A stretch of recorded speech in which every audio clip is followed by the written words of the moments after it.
Hello বন্ধুরা, গোয়েব ছেলের গার্ডেনে সবাইকে স্বাগত। আজকে তোমাদের সামনে নতুন ভিডিও নিয়ে চলে আসলাম আমার ছাদ বাগানের।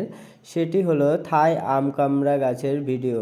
তোমরা জানো যে শীত এখন শেষ, কিন্তু আমার গাছে দেখো অর্ধেকের বেশি পাতা ঝরে গিয়েছে। কারণ তোমরা জানো শীতের সময় থাই আম কামড়া গাছের পাতা বেশিরভাগ পরিমাণে ঝরে যায়। কিন্তু আমার এই থাই আম কামড়া গাছটিতে আমি সারা বছর ফল পেতেই আছি। দেখো আজকে আমি ছাদে উঠে দেখলাম যে ফলটি পেকে পড়েছিল, তাই আমি ফলটিকে তুলে নিলাম। এখন ধুয়ে ফলটিকে খেয়ে নেবো। কিন্তু আমার এই গাছটিতে আরও দুই একটি কাঁচা ফলও আছে, তোমরা ভিডিওতে দেখতেই পাচ্ছো। আর দেখো দুই একটি আবার নতুন ফুলও আছে। তাই আমি জানি যে এই গাছটিকে আমার ছাদে লাগানো একদম উচিত হয়েছে। সারা বছর ফল পেতেই থাকছি একের পর এক।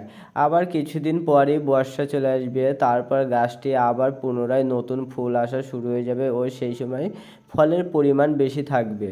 ও আমার পক্ষে এই গাছটিকে ছাদে রোপণ করার জন্য একটি পারফেক্ট, কারণ এই গাছটিতে ছাদে লাগালে সারা বছর ফল পেতে থাকবে।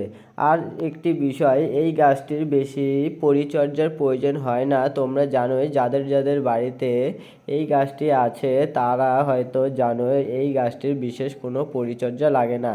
এখন বর্ষা আসছে, বর্ষার আগে আমাদের গাছটিকে খাবার দিয়ে দিতে হবে। আর মাসখানেক পর গাছটিতে সবাই খাবার দিয়ে দিবে, দেওয়ার পর গাছটিকে ছেড়ে দিবে। তারপর আর ফুল ফল আসলে কোনো খাবার দেওয়ার দরকার নেই, আবার গত বছর দিলেই হবে। আর ভিডিওটি কেমন লাগলো কমেন্ট করে অবশ্যই জানিও। আর নতুন নতুন ভিডিও দেখার জন্য চ্যানেলটিকে প্লিজ সাবস্ক্রাইব করে রাখো।